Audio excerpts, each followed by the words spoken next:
안녕하십니까. 기사포스트 강사 권호석입니다. 커말 2급 필기 2016년 3회 핵심 기출문제 풀이를 시작을 하겠습니다. 자, 모든 문제를 풀이하는 것은 아니고요. 중요한 문제들, 생소한 문제 위주로 해서 말씀을 드리겠습니다. 자, 이번에는 컴퓨터 일반에서 6문제, 스프레드시트 일반에서 7문제가 생소하게 출제가 되었습니다. 자, 지금까지 강의 잘 따라오신 분들은 2016년 3회 자, 모든 기출 문제를 다 풀이하실 필요 없습니다. 자, 지금 설명드리는 문제 정도만 아시면은 충분히 넉넉한 점수로 합격을 할 수가 있습니다. 컴퓨터 일반부터 설명드리겠습니다. 다음 중 소프트웨어에 대한 설명으로 옳지 않은 것은 1번 소프트웨어란 컴퓨터를 이용하기 위해 필요한 일련의 명령어들의 집합이다. 자, 명령어들의 집합을 우리는 프로그램이다 그렇게 얘기를 하는 겁니다. 그래서 프로그램을 다른 말로 소프트웨어다 그렇게 얘기를 하죠. 자, 2번 오라클과 같은 데이터베이스 관리 시스템. 자, 데이터베이스 관리 시스템을 DBMS라고 합니다. 데이터베이스 매니지먼트 시스템이라고 해서 데이터베이스 관리 시스템이라고 부르고요. 오라클은요, 가장 대표적인 데이터베이스 관리 시스템이 맞습니다. 자, 오라클 외에도 자, MS SQL이라는 이제 데이터베이스 관리 시스템도 있고요. 자, 그리고 액세스라는 또 프로그램도 있습니다. 자, 이런 것들을 데이터베이스 관리 시스템이라고 얘기를 하고요. 자, 이것은 응용 소프트웨어에 해당이 됩니다.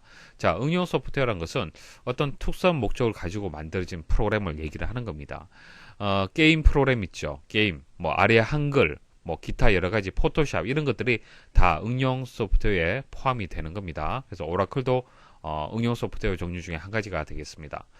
3번 시스템 소프트웨어는 응용 소프트웨어가 실행될 때 컴퓨터 하드웨어를 효율적으로 사용하도록 인터페이스 역할을 한다. 시스템 소프트웨어의 가장 대표적인 예시가 그 운영체제가 되는 겁니다. 그러니까 사람이 컴퓨터를 직접 다룰 수는 없어요.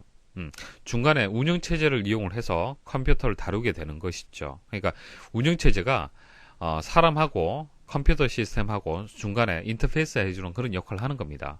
자, 컴퓨터는 뭐 CPU라든지 메모리라든지 뭐 사운드 카드, 뭐 메인보드라든지 각종 장치들로 이제 구성이 되어 있잖아요.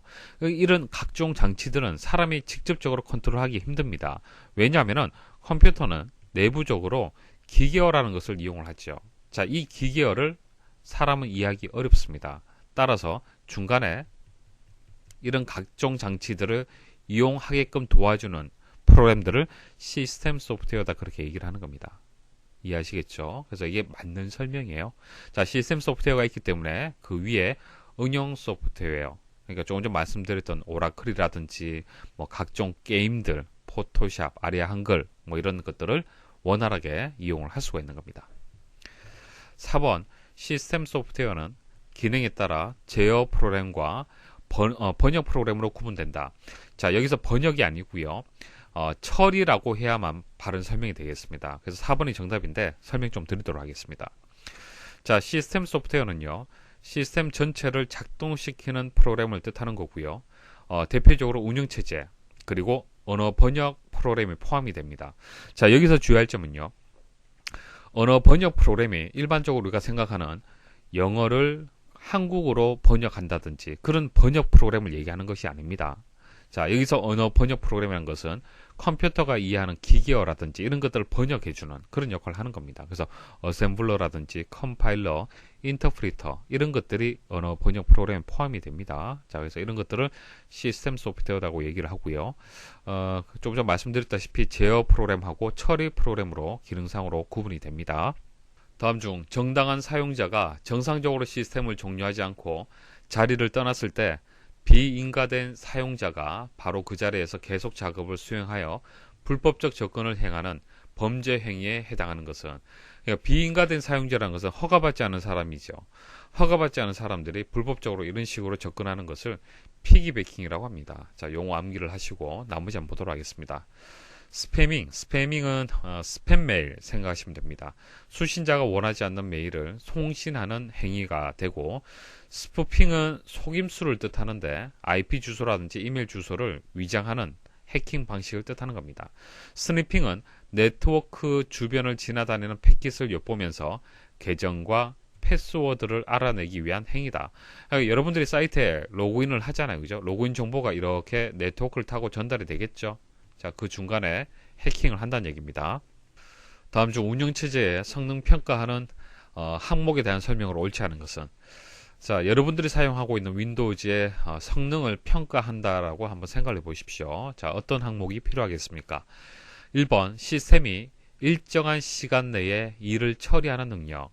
자, 1시간 안에 많은 일을 처리하면 좋겠죠. 그래서 처리 능력 중요하고요. 2번, 주어진 문제를 정확하게 처리하는 신뢰할 수 있는 정도. 신뢰도 중요하겠죠.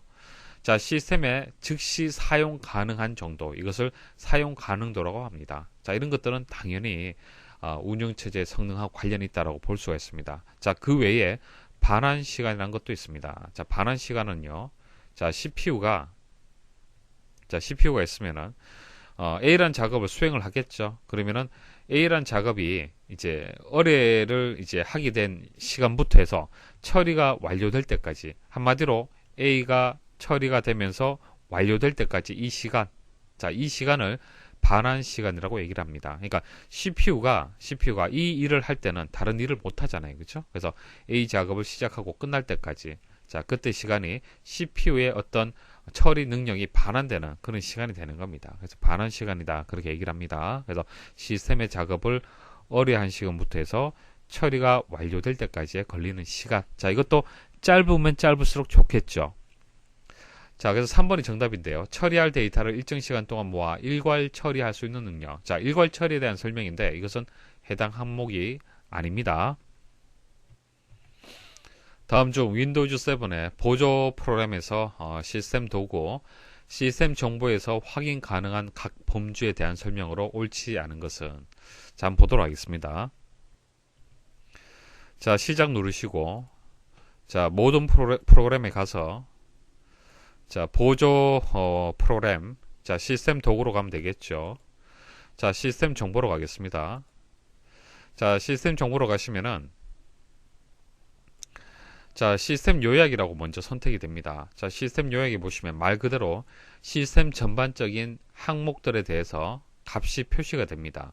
자, 운영체제 이름은 무엇인지, 버전은 어떻게 되는지, 그리고 뭐 시스템의 이름, 자, 컴퓨터 이름, 그리고 프로세서는 어떤 것을 이용을 하는지, 뭐 바이오스라든지, 뭐 메모리라든지 이런 내용들이 쭉 나와 있습니다. 자, 그래서 여기 보시면은 1번에 시스템 요약에 대한 설명이 있죠. 컴퓨터 이름, 제조업체, 컴퓨터에 사용하는 바이오스의 유형, 설치된 메모리 용량, 그리고 용량 등 컴퓨터 및 운영체제에 대한 일반 정보가 표시된다. 자, 맞는 설명입니다. 자, 그다음 하드웨어 리소스 한번 보도록 하죠. 자, 하드웨어 리소스를 선택을 하시면요. 자, 하위 범주를 한번 보도록 하겠습니다. 하위 범주를 보시면은 충돌, 공유, 뭐 DMA, 뭐 강제로 설정된 하드웨어, I/O, IRQ, 메모리 이런 것들이 있는데 일반인들이 봤을 때는 좀 생소한 용어들이 있죠. 자, 이게 하드웨어하고 관련된 것들인데요.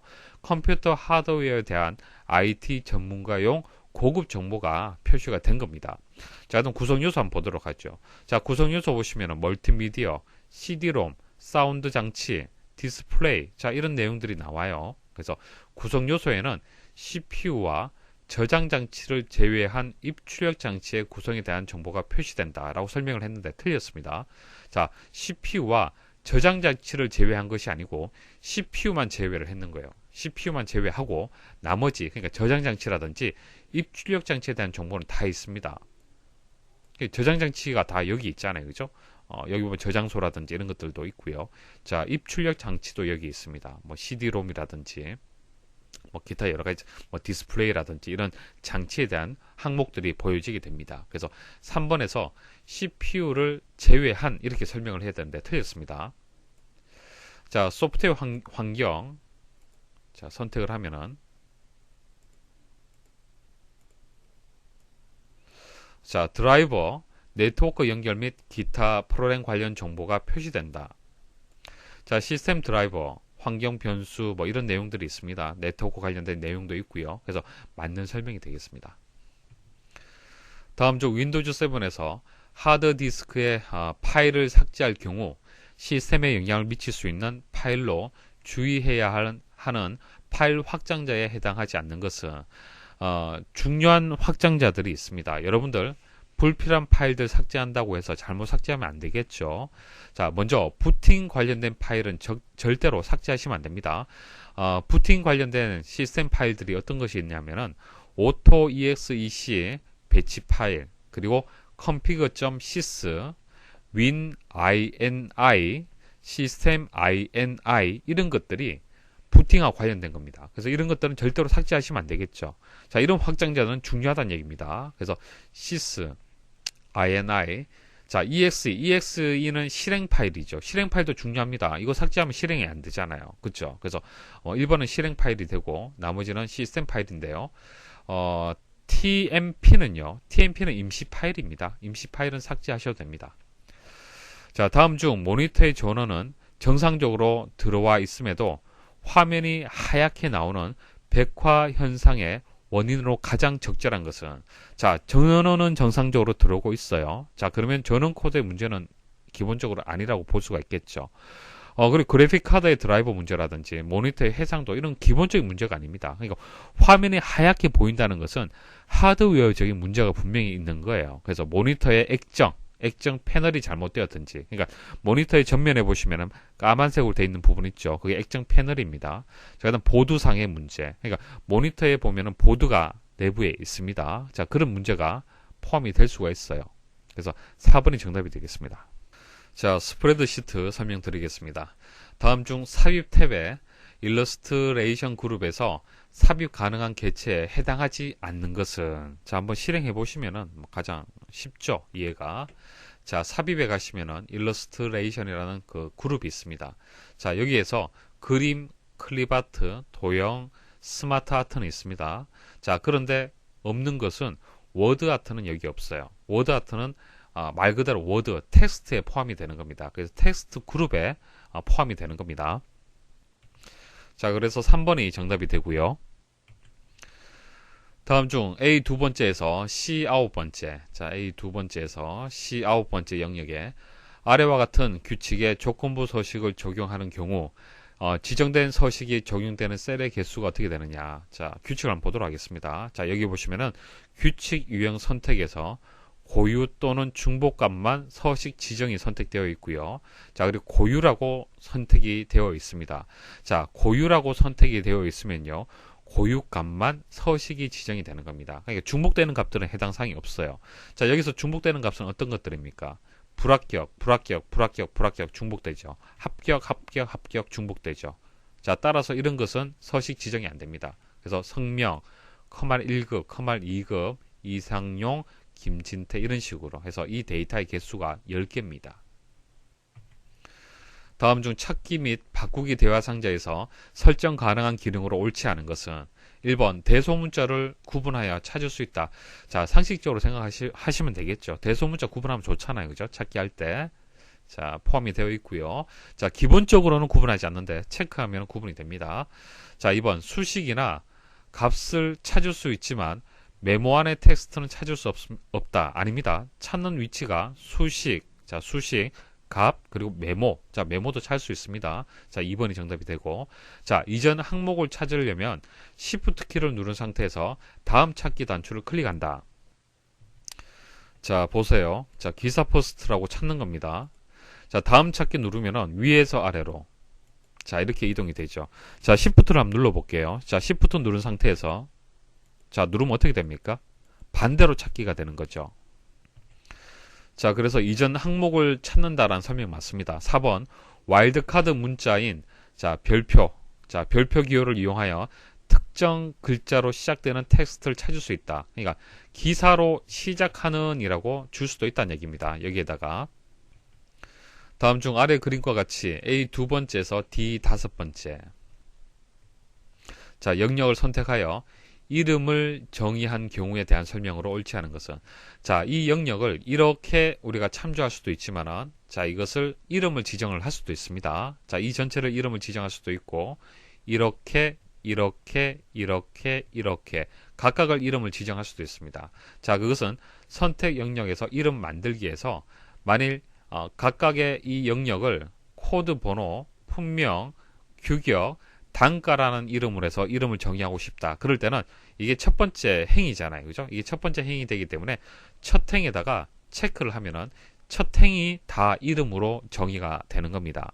무슨 뜻인지 아시겠죠? 코드 번호라고 하게 되면 여기서부터 여기까지가 범위가 되는 거고요. 품명이라고 하게 되면 여기서부터 여기까지가 이름이 정의가 되는 겁니다.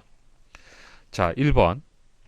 정의된 이름은 모든 시트에서 사용할 수 있으며 이름 정의 후 참조 대상을 편집할 수도 있다. 자, 여기서 이렇게 이름을 정의를 했잖아요. 그죠? 자, 이것을 뭐 참조 대상이라고 볼 수가 있는데 이것을 편집할 수도 있습니다. 변경할 수 있고요. 자, 2번. 현재 통합 문서에 이미 사용 중인 이름이 있는 경우 기존 이름을 바꿀 것인지 묻는 메시지 창이 표시가 된다. 자, 기존에 코드 번호라는 이름이 있어요. 그러면은 바꿀 것인지 묻는 그런 창이 표시가 된다는 설명이 되고요.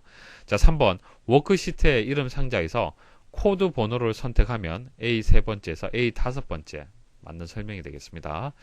자, B 세 번째에서 B 다섯 번째. 자, 여기서부터 여기까지는 품명이죠. 자, 근데 잘 보십시오. 영역을 선택하면 워크시트의 이름 상자에 품명이라는 이름이 표시된다. 자, 맞는 것 같은데 틀렸습니다. 자, 왜냐면은 이름에 공백을 사용할 수 없어요. 이름은 공백 사용할 수 없습니다. 하지만은 이렇게 공백이 입력되어 있는 경우에는 공백은요, 언더바, 자, 언더바로 바뀝니다. 변환됩니다. 따라서 품해서 띄어쓰기 명 되어 있으면 품 언더바 명으로 이름이 정의가 되는 거예요. 그래서 품명이 아니라 품 언더바 명이라고 해야 되는 겁니다. 다음 중 차트에 대한 설명으로 옳지 않은 것은 기본적으로 워크시트의 행과 열에서 숨겨진 데이터는 차트에 표시되지 않으며 빈 셀은 간격으로 표시된다. 자, 범위 선택을 하고요. 자, 이 부분에 지금 값이 없죠. 자, 세로 막대형으로 만들어 볼게요. 자, 이렇게 만들게 되면은 지금 영어에서 B의 값이 없잖아요. 그죠? 자, 없으면은 그냥 그 간격으로 해서 이렇게 표시가 되는 겁니다. 이렇게 표시가 돼요. 자, 그리고 B를 한번 숨겨 보도록 하겠습니다. 자, 숨기게 하게 되면 B는 또 없어지게 되는 겁니다. 2번, 표에서 특정 셀 한 개를 선택하여 차트를 생성하면 해당 셀을 직접 둘러싸는 표의 데이터 영역이 모두 차트에 표시된다. 자, 무슨 뜻이냐면은, 자, 여러분들 생각에는, 자, 이 데이터만 차트로 표현하고 싶어요. 그래서 하나만 선택을 했습니다. 그리고 차트를 만들어 볼게요. 어떻게 되는지 보십시오. 자, 이렇게 만들게 되면은 전체 인접한 데이터가 다 선택이 돼요.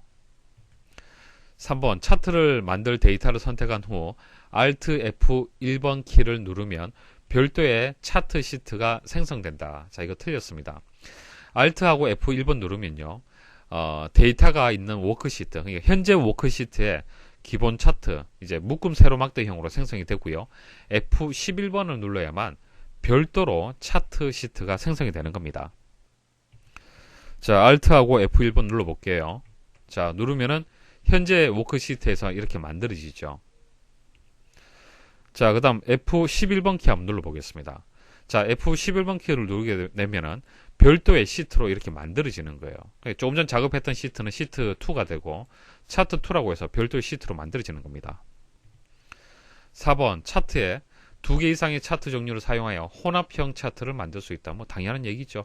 꺾은 선하고 막대하고 이렇게 같이 혼합할 수 있습니다. 다음 중 엑셀의 화면 구성에 대한 설명으로 옳지 않은 것은, 자, 화면 상단의 제목 표시줄은 현재의 작업 상태나 선택한 명령에 대한 기본적인 정보가 표시된다. 여러분들 엑셀 띄워보시면 아시겠지만은 위쪽에는 자, 북1, 자, 북이라는 것은 그 현재 엑셀 파일의 이름이 되겠습니다. 그리고 마이크로소프트 엑셀, 이것은 프로그램 이름이죠. 자, 그리고 이것은 창 조절 버튼이 되겠습니다. 이런 것을 볼 수 있는 것은 제목 표시줄이 되는 거고요. 이 설명은 잘못되었습니다. 이 설명은 화면 하단의 상태 표시줄에 대한 설명이 되는 거예요. 그래서 현재 작업의 상태라든지 어떤 명령에 대한 기본적인 정보가 표시가 됩니다. 자, 보세요. 이렇게 범위 선택을 하잖아요. 그러면은 상태 표시줄, 엑셀의 하단, 제일 하단 보시면 됩니다. 상태 표시줄에 어떤 정보가 이렇게 표시가 되죠. 2번, 리본 메뉴는 엑셀의 다양한 명령들을 용도에 맞게 택과 그룹으로 분류하여 아이콘으로 표시되는 곳이다. 리본 메뉴로 구성되어 있죠. 자주 사용하는 도구들을 모아두는 곳이 빠른 실행 도구 모음이며 원하는 도구를 추가하거나 제거할 수 있다. 자, 이 부분이 되겠습니다. 빨리빨리 바로 선택을 해서 그 기능을 수행을 할 수가 있죠. 자, 이름 상자는 현재 작업 중인 셀의 이름이나 주소를 표시하는 부분으로 차트 항목이나 그리기 객체를 선택하면 객체의 이름이 표시된다. 자, 이 부분이 이제 이름 상자가 되는 겁니다. 자, 선택을 하면은 셀의 위치가 기본적으로 표시가 되죠. 그리고 어떤 객체를 선택하면 이 객체 이름도 이렇게 표시가 됩니다. 아래 워크시트에서 A 두 번째에서 B 여섯 번째. 자, 영역을 선택한 후 그림과 같이 중복된 항목을 제거하였다. 다음 중 유지되는 행의 개수로 옳은 것은? 자, 중복된 항목을 제거하는 기능이 있습니다. 자, 데이터 탭에 가시면은 데이터 도구 그룹에 중복된 항목 제거라는 명령이 있습니다. 이 명령을 수행을 하면은 이런 대화 상자가 보여지고요. 자, 대화 상자를 잘 보시면은 열에서 연도만 체크가 되어 있죠. 자, 연도에 대해서 중복된 항목을 제거하라는 그런 의미가 되는 겁니다. 자, 중복된 것들이 어떤 것들이죠? 자, 8월 2일. 자, 이게 3번이나 표시가 되어 있네요. 그러면은 지워지는 거예요. 이렇게. 자, 그 다음 8월 3일은 또 밑에 또 있죠. 지워지는 겁니다. 그래서 결과가 이렇게 두 개의 행으로 표시가 되는 겁니다. 그래서 2번이 정답이 되겠습니다. 자, 여기까지 해서 설명을 마치겠습니다. 수고하셨습니다.